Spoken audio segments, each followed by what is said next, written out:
안녕하세요. 까치살모입니다. 여러분도 알겠지만 우리는 한국판 아이언돔이라고 알려진 LAMD를 개발하고 있는데요. LAMD란 무엇이냐면 바로 북한의 장사정포의 공격을 요격하는 시스템입니다. 그리고 불과 몇 달 전에 드디어 LAMD 개발 사업자가 정해진 다음에 본격 개발에 들어갔는데요. 그런데 지금까지 각종 정보를 종합해보면 LAMD의 성능이 기존에 우리가 알던 것과는 좀 바뀐 것 같아서 오늘은 LAMD의 최신 정보에 대해서 이야기해볼까 합니다. 그 전에 앞서서 저는 저번 영상에 풍산이 폴란드에 8천억 원 어치의 탄약을 공급하기로 했고 그게 K9 자주포용 탄약일 거라고 했는데요. 그건 제가 풍산의 공시 내용을 잘못 본 것이고요. 저는 이번 계약의 주체가 폴란드인 줄 알았는데 이번 계약의 주체는 폴란드가 아니라 현대로템으로 그래서 당연히 이번 계약은 K9 자주포의 탄약은 아닙니다.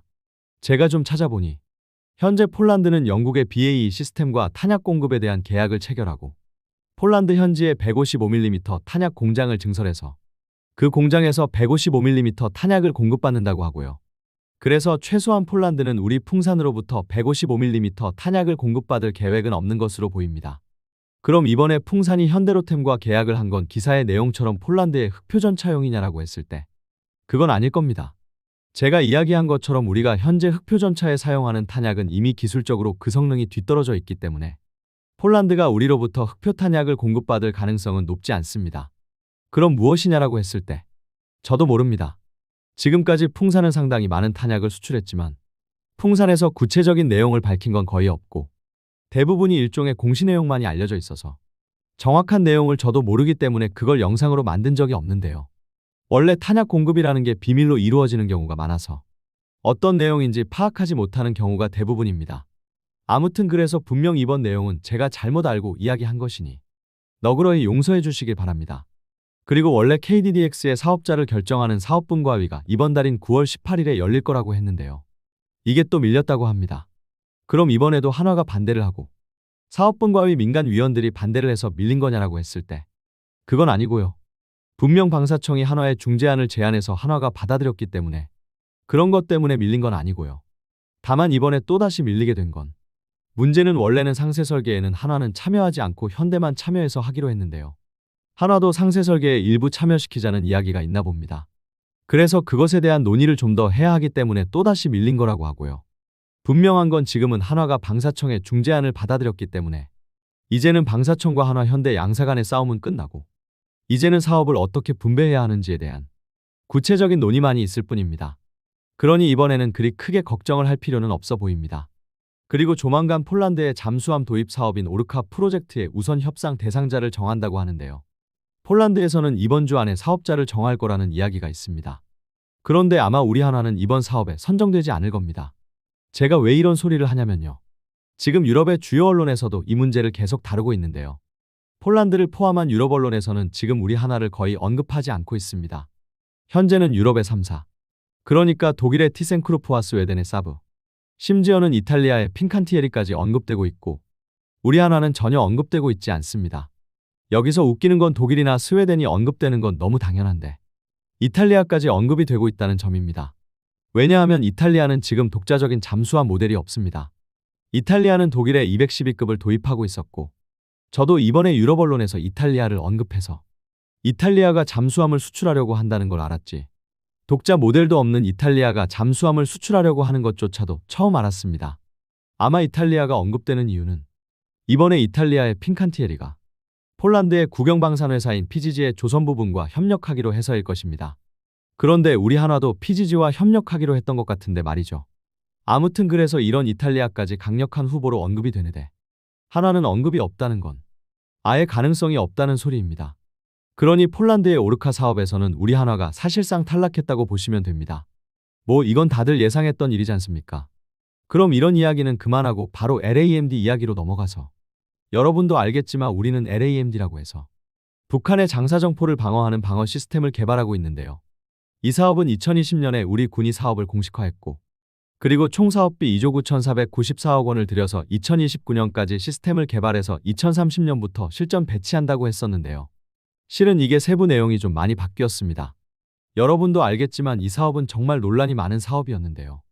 우선 북한은 방사포만 무려 5,500문에 달하는 수량을 보유하고 있고 그래서 이걸 미사일로 방어하는 게 가능하냐부터 논란이었는데요.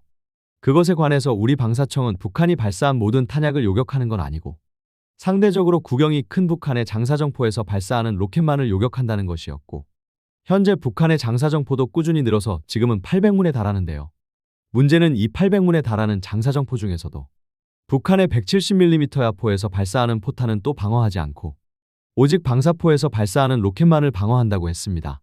그래서 결론은 북한의 포병 세력 중에서 LAMD가 방어하는 건 오직 240mm 방사포에서 300mm 방사포까지였는데요. 이것도 나중에는 변경됩니다.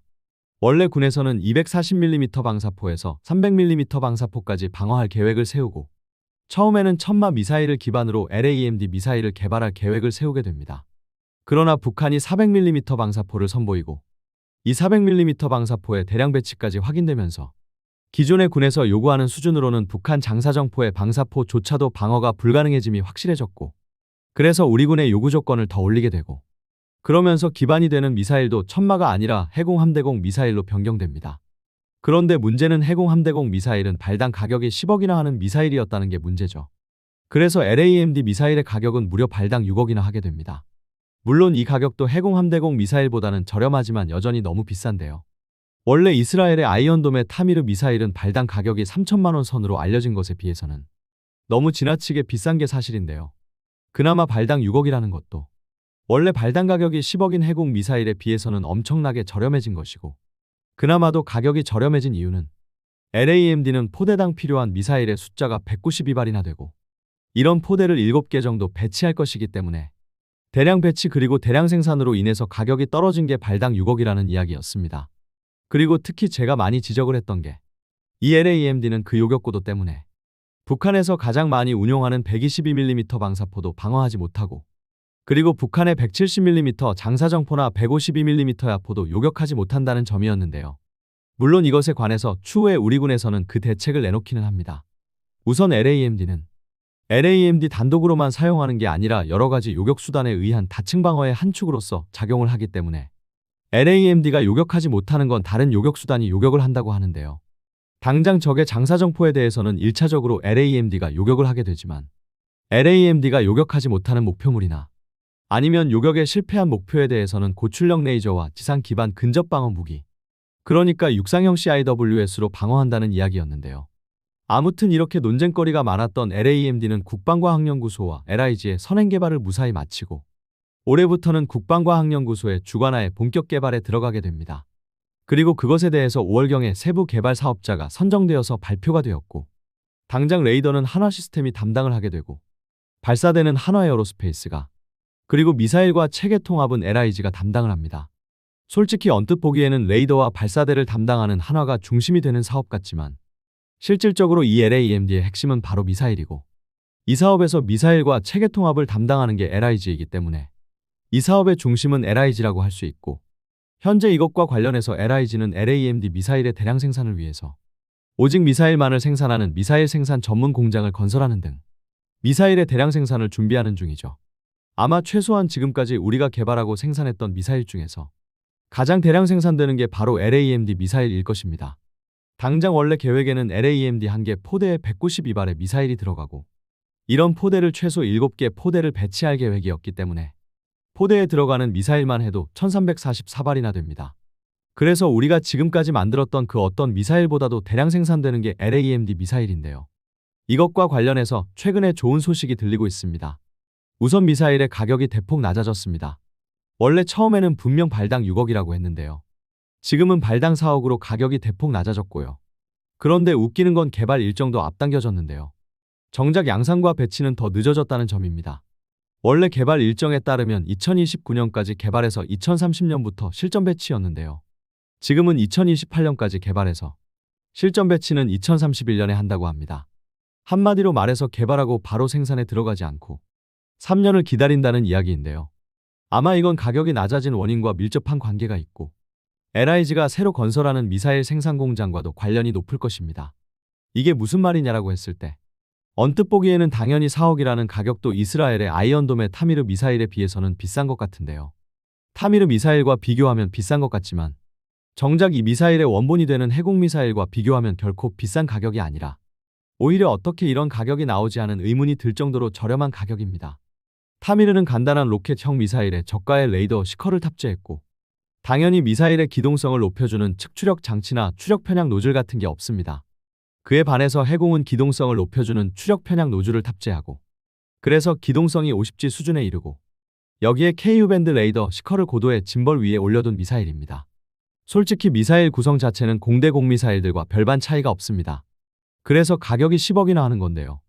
문제는 LAMD 미사일은 바로 이런 해공의 구성을 거의 그대로 가지고 온 미사일임에도 불구하고 가격이 4억밖에 하지 않는다는 것입니다. 솔직히 미사일의 성능에 비해서는 엄청나게 저렴하다고 할 수 있습니다. 그럼 이게 어떻게 가능하냐고 했을 때, 우선은 그 해답은 LIG가 만드는 새로운 공장에 가장 큰 원인이 있다고 생각을 하고요.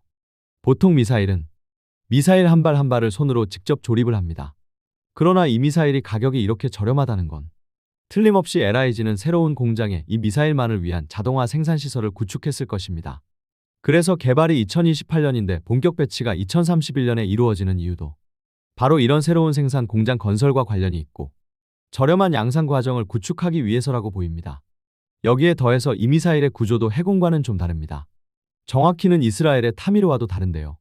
무엇이 다르냐면 타미르 미사일과 해공은 미사일이 목표 근처에 가게 되면 신관이 터져서 목표를 공격하는 파편 방식입니다.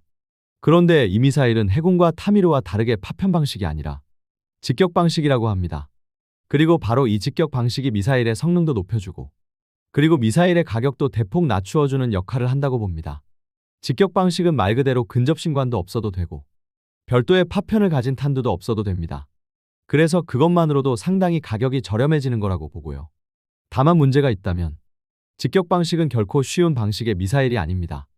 아마 우리 천궁2나 미국의 사드 등에서 직격 방식을 사용하기 때문에 여러분도 익숙한 방식이겠지만 그런 미사일들은 상대적으로 높은 고도의 탄도미사일을 방어하는 미사일입니다. 그런데 낮은 고도에서 적의 다련장을 방어하는 미사일이 직격 방식이라 그게 결코 쉬운 게 아닙니다. 결론은 이런 방식이 가능하려면 미사일 자체가 월등하게 뛰어나서 정확하게 목표를 타격하거나 아니면 미사일을 유도해주는 시스템이 뛰어나서 미사일을 아주 정확하게 적목표에 타격하게 유도해줘야 한다고 생각을 하고요. 기본적으로 이 미사일은 가격 때문에 고도의 유도장치를 미사일에 탑재하기는 힘들고 역시 그 핵심은 바로 한화가 만든 X밴드 방식의 다기능 레이더와 LIG의 뛰어난 사통 시스템 때문이라고 생각을 합니다. 결론은 이스라엘의 아이언돔은 대포병 레이더를 기반으로 하는 레이더를 사용하는 것에 비해서 우리의 LAMD는 아이언돔의 레이더와는 성능적으로 비교하는 게 거의 불가능할 정도의 고도의 A사 레이더가 들어갑니다. 그래서 이 레이더로 우리의 요격미사일을 목표에 더 정확하게 유도해줄 수 있기 때문에 이 방식이 가능하다고 생각이 들고요. 무엇보다도 이 뛰어난 레이더와 그리고 LIG의 뛰어난 사통 시스템 덕에 LAMD는 한 번에 200개의 목표를 추적할 수 있고 한 번에 192발에 달하는 포대에 배치된 전 미사일을 유도해줄 수도 있다고 합니다. 이스라엘의 아이언돔이 80발의 미사일을 운용할 수 있는 것에 반해서 우리는 무려 192발의 미사일을 동시 운용할 수 있고 그래서 교전 능력이 아이언돔의 2.4배라고 합니다. 이건 당연히 아이언돔을 개발한 시기와 우리의 LAMD가 개발되는 시기가 다르니까 이 정도의 성능 차이가 나는 건 너무도 당연하고요. 특히 이스라엘의 아이언돔은 하나의 시스템이 하나의 구역을 단독으로 방어하기 위해서 최대한 사거리를 늘리려고 노력한 것에 반해서 우리의 LAMD는 다층 방어의 한 축으로 작용하기 때문에 사거리를 20km로 제한하고 정해진 구역 안에서의 최대한 높은 방어 성공률을 끌어내기 위해서 노력하고 있다는 점입니다. 물론 사거리가 고작해야 20km라는 점은 어떻게 보면 단점이지만 그 작은 구역에서의 저지 능력은 아이언돔보다 몇 배는 더 뛰어나다고 할 수 있을 것입니다. 그리고 미사일이 직격 방식이기 때문에 이론적으로는 북한의 야포탄이나 122mm 방사포도 요격은 할 수 있을 거라고 보지만 그런 목표를 요격하는 건 요격고도 등 여러 가지 문제로 분명한 한계점이 존재하겠죠. 그리고 그런 목표는 우리가 별도로 개발하고 있는 고출력 레이저나 아니면 지상형 CIWS가 담당을 해야 하는 것이고요. 그래서 오히려 새롭게 드러난 성능으로는 북한의 야포탄을 요격할 수 있냐보다도 더 관심이 가는 건 바로 북한의 탄도미사일을 요격할 수 있냐가 아닌가 합니다. 우선 이 미사일이 직격 방식으로 개발된 이유 자체가 북한이 대구경 다련장에 당연히 생화학 무기를 탑재하고 발사할 수 있기 때문에 다련장을 단순히 요격만 해서는 안 되고 북한의 탄도미사일 방어처럼 다련장의 탄두를 완전히 증발시킬 필요가 있어서라고 보고요. 그리고 솔직히 북한의 다련장이 갈수록 구경이 커지고 그로 인해서 그 특성이 다련장이라기보다는 오히려 단거리 탄도미사일에 더 가까워지고 있기 때문이라고 생각을 합니다. 당장 북한의 KN-25 같은 경우를 보면 이 녀석은 600mm 다련장이라고 하는데 구경이 600mm면 우리의 전술탄도미사일과 같은 크기입니다. 이걸 다련장이라고 불러야 하는 건지 아니면 탄도미사일이라고 불러야 하는 건지 하는 의문이 들 정도죠. 그래서 결론은 바로 이런 점 때문에 오히려 야포탄을 방어하는 능력보다 탄도미사일을 방어하는 능력이 LAMD는 더 필요했던 게 아닌가 합니다. 솔직히 그래서 지금 LAMD는 이스라엘의 아이언돔보다는 오히려 우리의 천궁2에 더 한없이 가까워지고 있습니다. 솔직히 어떻게 보면 사용하는 다목적 레이더의 성능 때문에 LAMD가 지금 우리가 사용하는 천궁2보다는 더 북한의 단거리 탄도미사일을 잘 요격할 수도 있지 않을까 하는 생각이 들고요. 이 문제는 특히 앞으로 개발될 LAMD2 때는 더 많은 문제가 될 것입니다. 왜냐하면 지금 우리 군에서는 LAMD를 한 가지 미사일의 개발로 끝내는 게 아니라 LAMD2라는 더 성능이 개선된 미사일을 개발한다고 하고, 이 미사일은 기본적으로는 지금 우리가 개발하는 LAMD가 북한의 장사정포에서 400mm 방사포까지 방어하기 위해서 만들어진 것에 반해서 북한은 KN-25라는 600mm급 방사포를 선보였고, LAMD2가 개발되는 이유가 바로 이 KN-25를 방어하기 위해서라고 하는데요. 그런데 제가 앞에서도 이야기했듯 과연 이 KN-25가 방사포라고 해야 하는 걸까요? 아니면 탄도미사일이라고 이야기해야 하는 걸까요? 그리고 웃기는 게 당연히 KN-25를 방어할 수 있다는 건 북한이 러시아에 이미 대량으로 제공을 해서 그 성능을 입증한 KN-24 같은 단거리 탄도미사일의 방어에도 특화되었다는 뜻이기도 합니다. 그래서 LAMD2가 개발될 때는 천궁2와 정말 너무 많은 부분에서 역할이 겹치게 될 것입니다. 그리고 무엇보다도 이렇게 성능이 높아지면 당연히 미사일의 가격도 더 올라갈 거라는 게 문제이겠죠.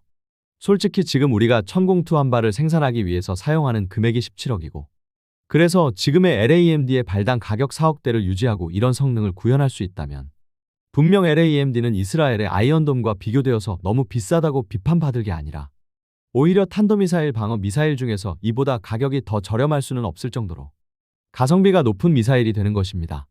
그러나 역시 LAMD2에서는 미사일의 가격은 올라갈 것이고, 그래서 그 가격 때문에 틀림없이 또 문제가 될 것입니다. 아니 솔직히 KN-24를 방어할 수 있으면서 발당 가격이 10억 이하로만 나온다면야 최고의 무기이기는 하겠지만 정말 그때는 최소한 천궁3는 모르겠지만 천궁2는 설 자리가 없어질 것입니다. 그리고 또 한 가지 LAMD는 처음에는 7개 포대만 만들어진다고 했으나 그 수량은 꾸준히 증가해서 지금은 10여 개 포대가 만들어진다고 하고요. 아마 앞으로는 그 도입 포대의 숫자가 계속 증가할 것입니다. 원래 LAMD라는 시스템 자체가 상대적으로 짧은 사거리로 좁은 지역을 집중 방어하는 용도이고, 그래서 우리나라 전국토를 방어하기 위해서는 수십 개 최대 100여 개 포대가 필요하다는 이야기까지 있어서 우리 군에서도 최대한 많은 포대를 확보하려 하는 것으로 알고 있습니다. 그래서 LAMD 포대의 도입 수량은 갈수록 늘어날 것입니다. 아무튼 그래서 LAMD는 그 역할과 성능이 이상해지는 무기입니다. 그러나 일이 된 건 기술의 발전으로 개발을 하면 할수록 LAMD의 성능이 높아지고 있기 때문이고요. 그래서 LAMD라는 무기는 정말 이상한 무기인 것 같습니다. 여러분이 보기에는 이 무기가 북한의 다련장을 방어하는 무기라고 생각이 드시나요? 아니면 단거리 탄도미사일을 방어하는 무기라고 보시나요? 최소한 LAMD2는 정말 단거리 탄도미사일을 방어하는 무기가 될 모양입니다. 이상 영상 봐주셔서 감사합니다.